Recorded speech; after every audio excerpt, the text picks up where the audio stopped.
Yes! 49ers! Alrighty, what's up everybody? It is I, your Travel God of Extreme, Peter Joseph here for video number 2 on your now Thursday night, October the 2nd, 2025. Thank you for watching this particular video on the main channel, Killer of Demons 66. Now, thank you for watching. Make sure you like the video, hit the subscribe button down below in the description box below on this channel and my other channels as well. Show you love support. Leave a comment on the video if you like. But if you do stupid comments, you get sent to the shadow realm where Satan and Ozzy will eat your soul. So don't do that. Go do it on your dead channel. Nobody cares about that. Follow me on social media, Facebook, Twitter, and Instagram. Share the video all over the internet. But most importantly, tap and slap that bell. Turn on all notifications so you don't miss the next one. Because if you miss anything, well, you suck. And you're pretty much SOL. You know what that means. And if you don't know, look it up. That's that. So like, share, subscribe, leave a comment. All that other good shit. And if you're here for the first time, well, welcome to the party, pal. Thank you for coming. Welcome to the party. Sit back, relax, grab yourself a cold one, and enjoy the show. We hope you enjoy the ride. And if not, get out of here. That's that. Alright, ladies and gentlemen, we got TNA Impact Wrestling coming up, and at the top of the hour, with Ring of Honor as well, and the Night is coming up at about 8:15 on Amazon Prime, taking on the Los Angeles Rams at SoFi Stadium in Los Angeles, California. I don't know, it's gonna be a really, might be a horrible night for the Niners. Mac and Cheese Jones is gonna be starting tonight. I mean, we'll see. Don't worry, we do have a backup, but it's not good. But because Brock Purdy's is out, Joy Kittle is out, Ayuk is out, Ricky Pearsall is out. A lot of people for the Niners are out right now, but in the next few weeks, we're gonna get back to full strength. Ayuk is coming back. Kittle will be back, I think, next week or the week after that. We'll see what happens with that. Pearsall, we don't know yet. I think he injured his PCL, which not gonna be too long of a recovery time, but I'd say a couple of weeks he'll be out. Probably come back about week 9, maybe week 10. Don't know exactly when, but I would assume week 10. And Ayuk should be back by around week 10. Michael Williams. A lot of people will be coming back, so the Niners will eventually get back to full strength. But, right now, they got to deal with another year of fucking injuries. And Bosa's out for the year. Ugh. And the trade deadline is coming up soon, so hopefully Kyle makes a big, huge trade. Well, we don't know. We don't know. He's just sitting on his ass right now. Kyle and Jed York and, and company. Just sitting on their ass. Where we had Troy Hendrickson in the wings. I mean, what are you doing? Gonna let him go to somebody else? He's basically Nick Bosa version 2. Come on now. Come on, John Lynch. What are you waiting for? Make it happen already. Stop fucking around. We need help. Because every year has been like the Niners are cursed every preseason. Some big name star gets hurt, or they're coming off a year-long injury like Ayuk is. And we're not going to see Ayuk until week 10. If ever. Who knows? He's sitting all on his ass right now, which sucks. When he could be on the field catching touchdowns and shit. Juwan Jennings hurt his ribs from that play he got. Ooh, he caught the ball and they got hit at the same time. So, he's not starting. He's not playing tonight. Probably be playing next week. And it's a short week. So, it's best to rest up the big name guys like Brock and Purcell and Juwan Jennings and get him ready for basically get him ready for 10 days from now when the Niners play again, and they play Tampa Bay in Tampa, which is not fun.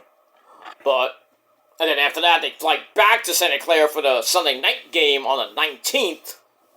I think after that, they got the Texans, which is not going to be that easy, but, So, even with an easy schedule, the Niners are struggling. It makes mind-boggling.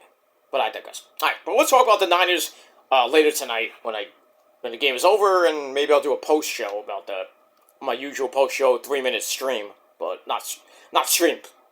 3-minute post show short or whatever, video, whatever you want to call it.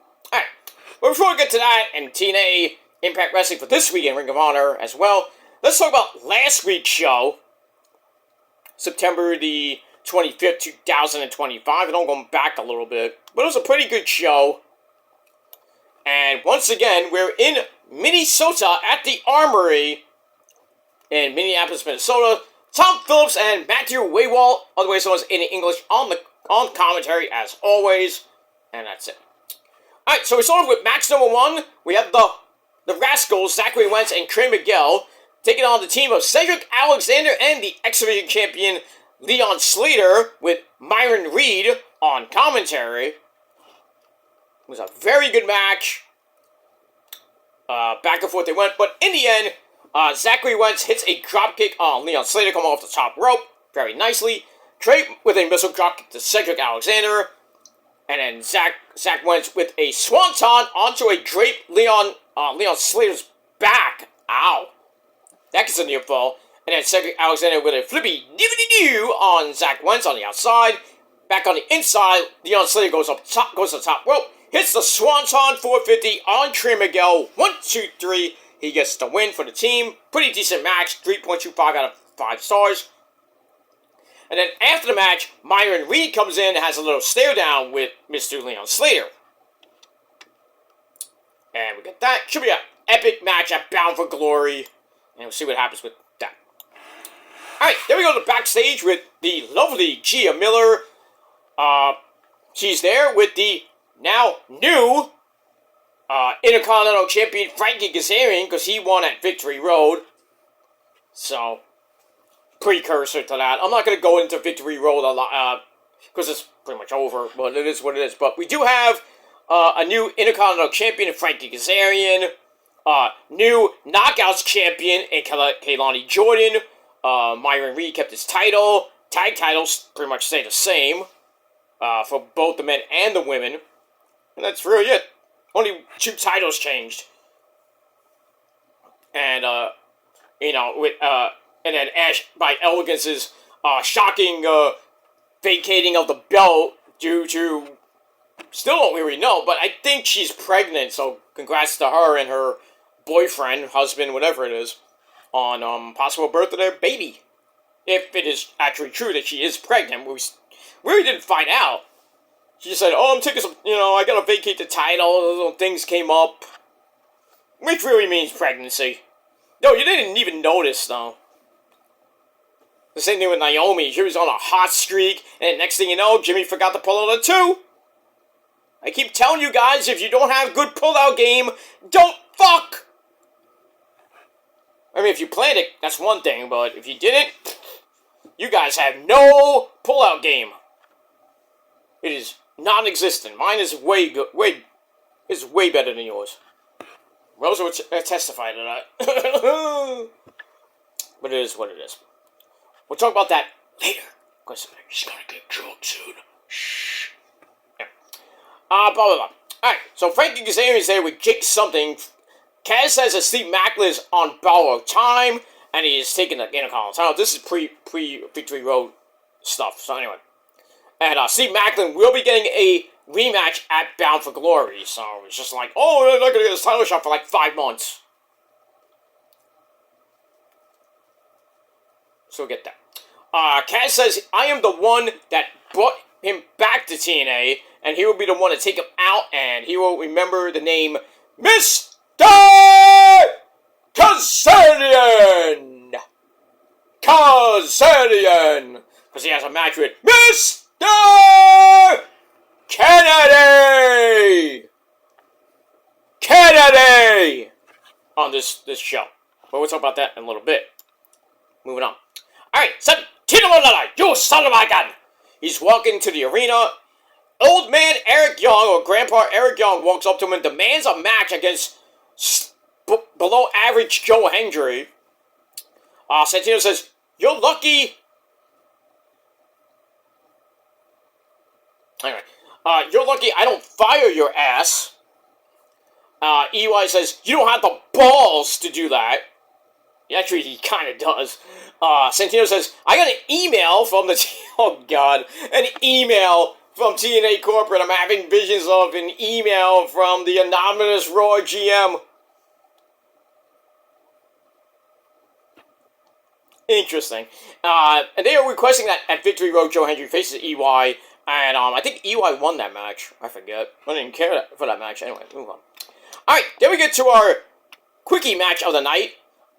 Alicia Fox takes on Jody Threat, and Victoria Crawford actually beat her pretty quickly. Surprisingly. So, yeah. So, Alicia Fox gets the win, and then we see Tessa Blanchard, who came back about a week or so ago. She hugs her bestie, Alicia Fox, after the match. So, moving on. Alright, go backstage. We got below average Joe Hendry appear. He says EY helped him put the pieces to the puzzle together. He said he got too successful, and EY thought, why was him instead of him? He says at Victory Road, EY will find out why the entire world still chants, "We believe."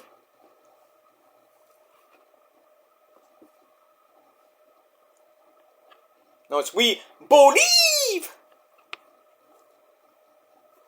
And that's it for that. And, yeah, we move on. Anyway, let's look at something on the TV. Sorry about that. Alright, after that, we go backstage with a promo from The System. Eddie Edwards says their plans are set for hardcore war with Order 4. That's coming up at Bound for Glory. It's going to be hellaciously intense and extreme, if you will. We got that. Moose says he's proven time and time again that he doesn't need his family to win matches, so he doesn't really need a system, so why is he still there? Anyway, he says at Victory Road he'll leave his family in the back and challenges Mustafa Ali to leave his stooges in the back. I think Moose won that match. But it is what it is, and that's that. Alright, after that, match number 3, the Call Your Shot Gauntlet Battle Royal qualifying match. Mance Warner won that.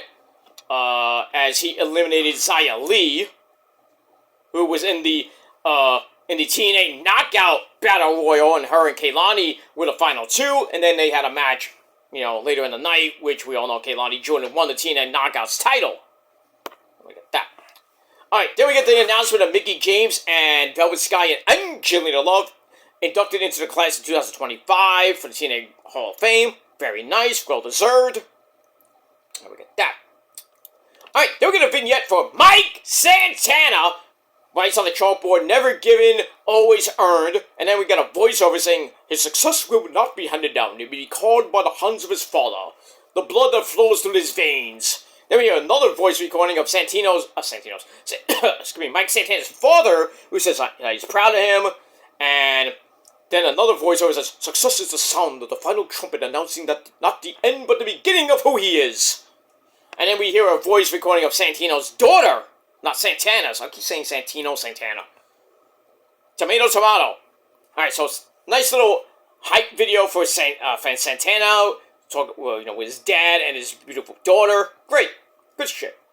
Alright, then Santino Marella is in the ring for the final negotiation with the Dudley Boys, Bubba Ray and Devon, and the Hardy Boys, the TNA Tag Team Champions, or soon to be NXT Tag Team Champions if they beat Dark State on Tuesday at Showdown. And that'd be a big match, for Bound for Glory for 4 belts. That'd be great. So basically, it was a pretty good negotiation. Went on for a long time. They talk about the TLC match, Devon hanging 25 feet in the air in one of them, because it's gonna be a ladder match. And Dee was like, never again, you son of a bitch, I'm not doing that again! At 50-some-odd years old. Ugh.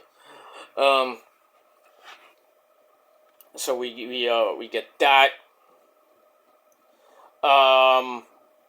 So Matt Hardy says you're we're the 2 goats, and he says, if you beat if we beat you, we'll shake your if we beat you, we'll shake your hands, but in the same sentence, it's like, well, what do we get if we beat you? Well, Matt says we'll put the titles on the line, so to get the TNA and possibly the NXT Tag Team Championship, along with that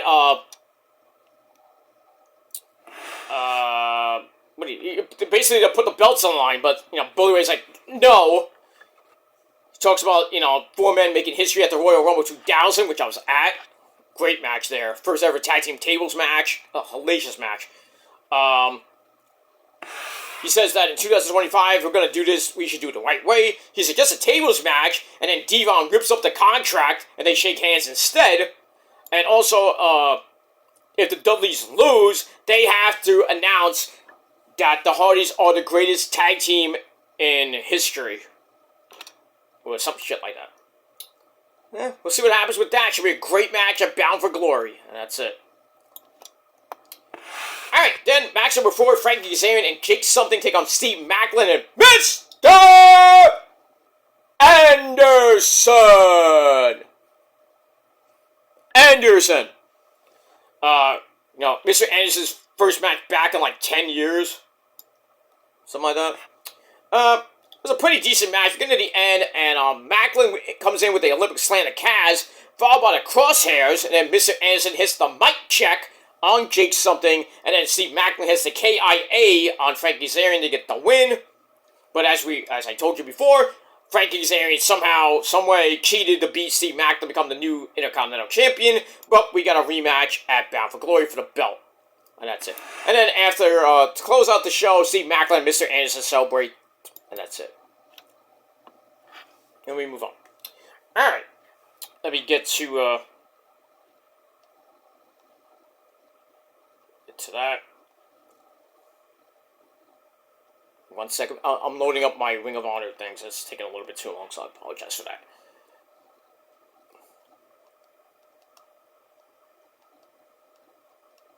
In 1 second. I'm actually answering the text, so that too. I'm multitasking. It's great.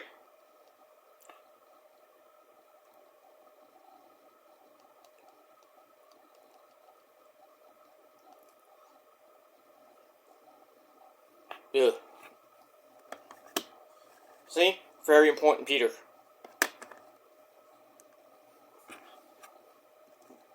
My fans. My fans. Anyway, alright. Now let's get the Ring of Honor really quickly, because I do gotta get out of here. I mean, I gotta get out of here in a half hour. In a little bit, because the game's not till 8:15. So I gotta fire up Amazon Prime pretty soon. Well, actually I don't, but I gotta get out of here, Because it's on Amazon Prime, but I gotta go to the bar with the missus.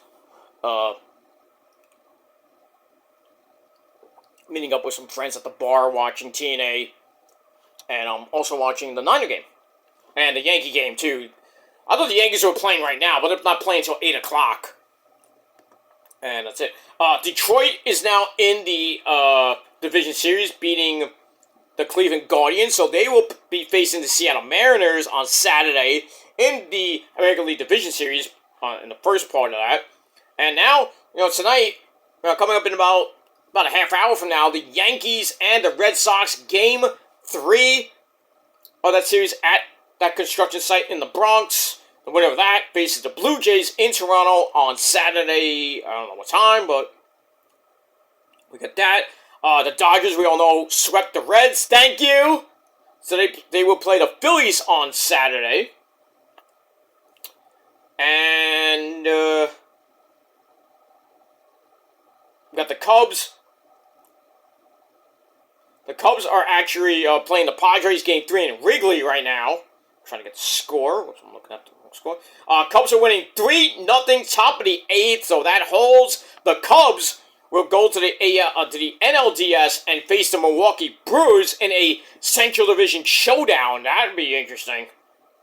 That will be very interesting. Because Milwaukee just, ran roughshod with the Central Division. And at the time, the best record in baseball before the Mets choked it, but, But it is what it is. So, the ALDS and NLDS will be all set up by probably like 10, 11 o'clock. probably about 11 o'clock. So find out the Yankees or the Red Sox go to the ALDS to face the Toronto Blue Jays. And it looks like the Cubs are going to face the Milwaukee Brewers on Saturday in Milwaukee, which means the good land. So we'll get all that. And we'll have an interesting 5-game series with those 8 teams. So from 12 now down to 8, and it'll be pretty soon be down to 4, then down to 2, with the World Series beginning on October the 24th. So that series, it should end by Halloween or early November, like the first couple of days of November. I think Game 7 is around, November 2nd, somewhere around there. So, get that. So baseball, in the nitty-gritty of the playoffs right now, and the division series will begin on this weekend.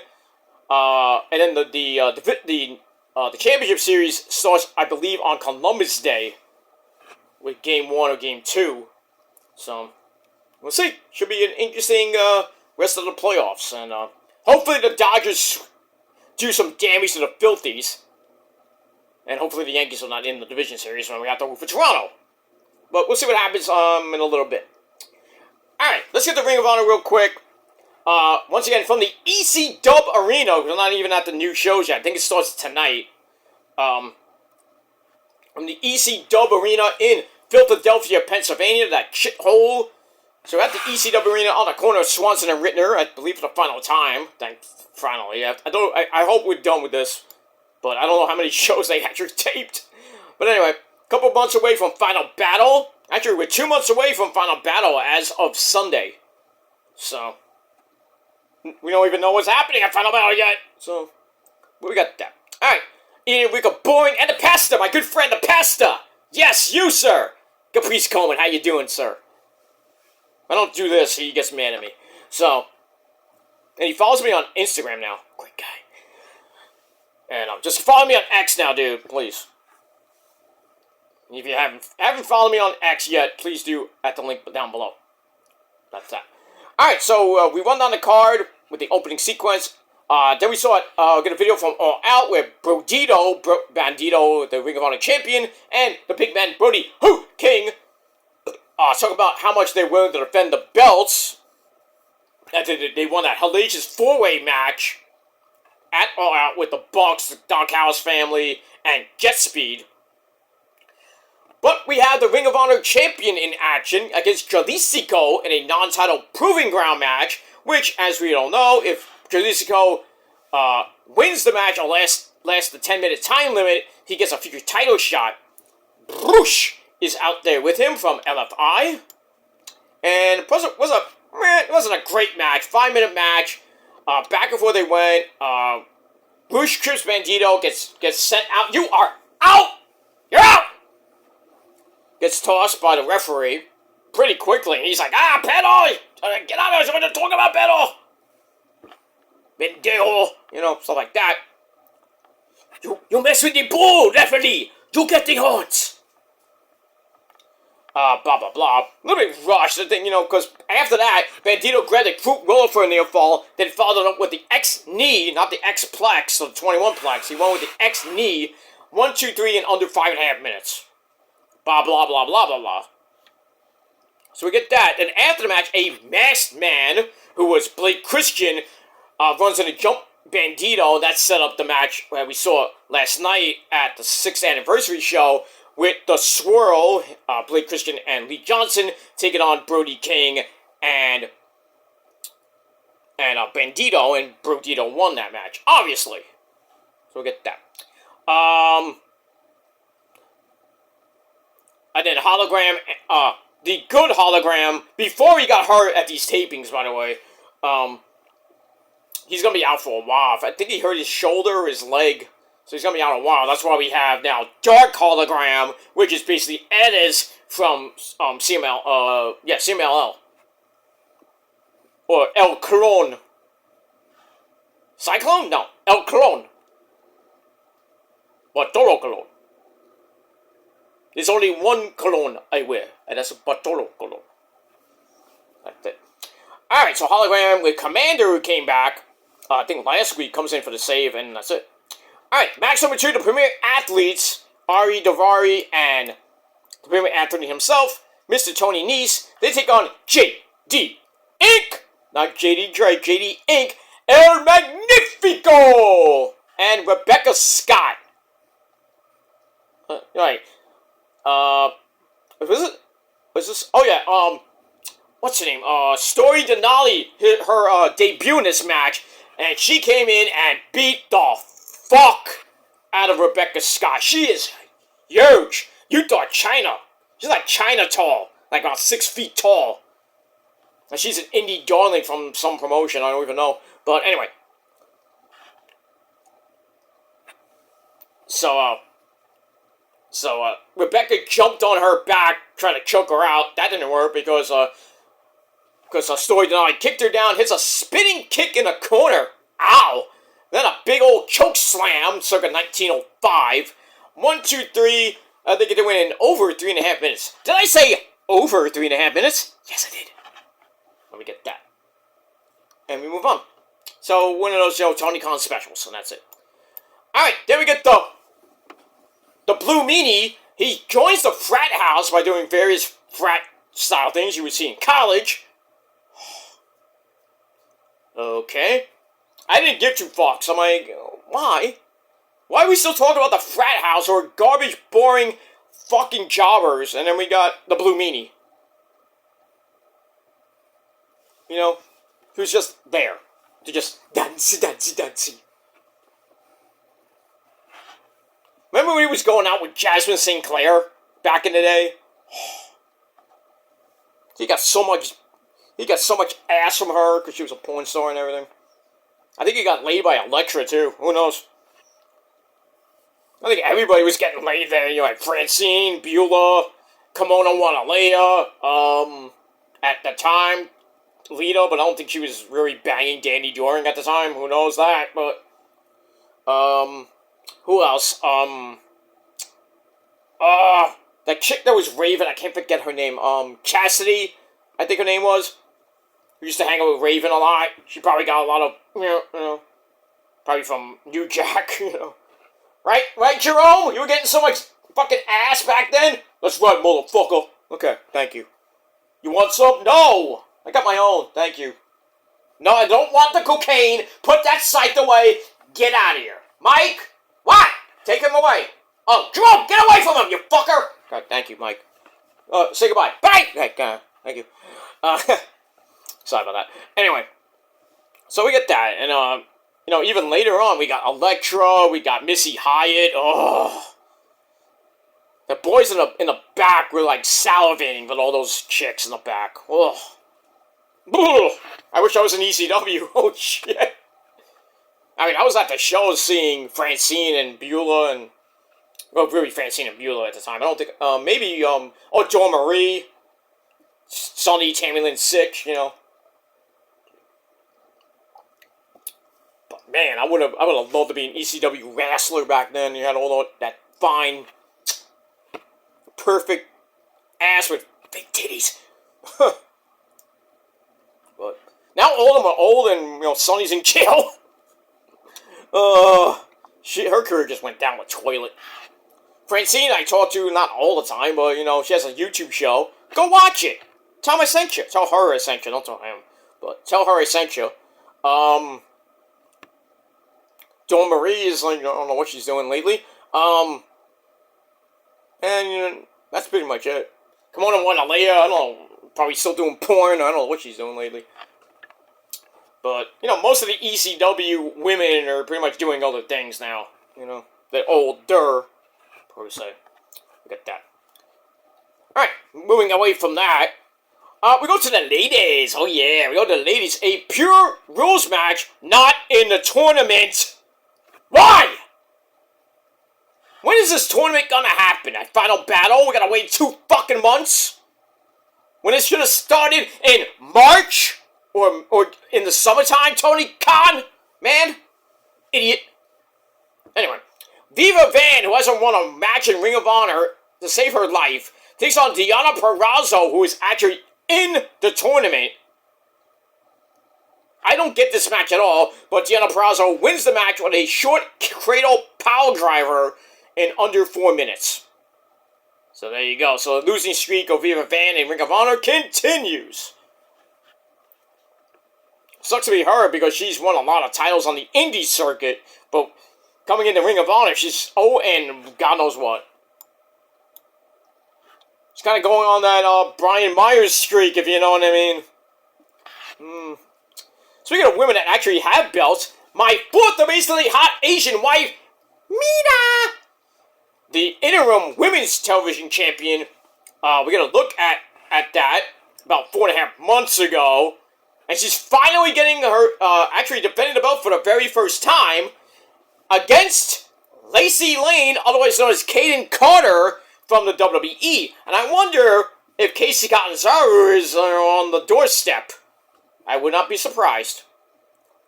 But we'll see what happens with that. So yeah, so once again, a person debuting in AEW or Ring of Honor gets an instant title shot. What a concept, Tony Khan. I wish I was debuting in Ring of Honor. Going up against Bandito for the title, or maybe Nick fucking Wayne. You have to look at Nick Wayne's mom has got it going on. Yes! Just keep me away from her mom. His mom, you know. But we get that. I could go for the pure title too against Lee Moriarty, but you know, probably use up all my freaking rope breaks in the span of about a minute. You know, not more. Not like my days in the XWF when I can go all night long. Just ask your mom and your girlfriend. I still can, but you know, I'm older. But you know. Hide your wives is Edge. No. Hide your wives is Peter Joseph. Yeah. Alright, moving on. Alright, it was a pretty decent match. Mina retained, obviously, in 6.5 minutes with the figure 4 leg lock, and Kaden Carter does what she does best. Tapped out. Good shit. But we haven't seen Red Velvet yet. I don't know if she's coming back by Final Battle time, and we have to see. That's that. Alright, then a belt that hasn't been defended in a while. The tag team belts that Bruce and Sammy Guevara won at the last Ring of Honor show, I believe. That was Death Before Dishonor. They take on the Von Erichs, former Ring of Honor 6-man tag team champions with Sammy, who basically turned on them and turned on Dustin Rhodes to lose the belts, and then Roosh comes out. He's like, I need a partner since Dustin got his surgery, and Roosh won the match, obviously. And then the Von Erichs like, hey, what are you doing? And then Sammy just basically turned on them, beat them down, and then the Von Erichs and I think Sammy lost the STP, so we get that. But anyway, moving on. Match was 8.5 minutes. Sammy Guevara, the Spanish God, Sammy Guevara, and Bruce retained the titles after the Iron Claw gets locked in on Rouge. He's got him in trouble. The titles are about to change. But a belted-back suplex gives Marshall a near fall as Sammy makes the save. And then Bruce hits the bullhorns on Marshall. And then Sammy Guevara hits the Swanton Bomb. 1, 2, 3 to retain the titles. I believe in their first defense of the title, I think. But they retain, and that's it. Alright, then we go to back Deonna Purrazzo, proud of her win over, who did she fight? She fought, Viva Van. She's proud of the easy win. And I went ahead of my notes. There we go. She's proud of her win against Viva Van, but then STP come in to offer distraction. Trisha Dora, part of the infantry with Carly Bobo and Captain Sean Dean, along with the big man Shane Taylor.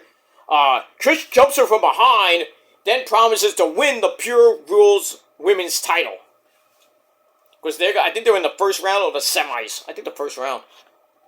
But that should be an interesting match. I think Deonna will win that. I think Deonna's winning the Pure title anyway. I mean, it depends on... Speaking of this woman, we do get a tournament match. First round match, Olympia taking on my girl Billy Starks. Possibly going to the finals of that tournament. Maybe against Deonna Purrazzo. We'll have to see what happens with that. Olympia is from CMLL, obviously.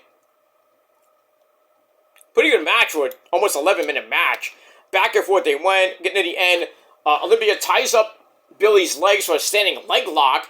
Billy hits her in the face for a warning.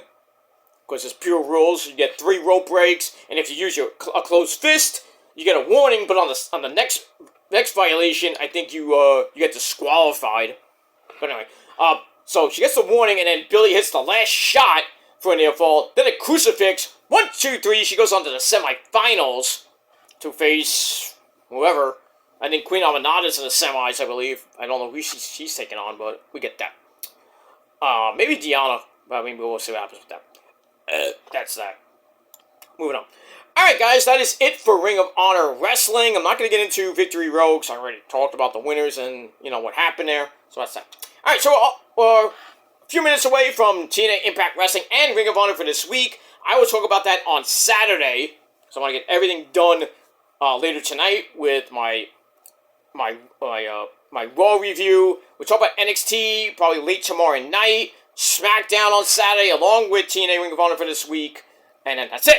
Nothing else at the end of this weekend. That's it. I'm done. I want to have a day off at least. But it is what it is. Alright. Have fun watching TNA Ring of Honor. Go Niners! I'm actually about to get out. By the time this video is up, by the time you see this video, I'll be at the bar. So, I'm having fun. But in any case, thanks for watching, everybody. And until next time, peace.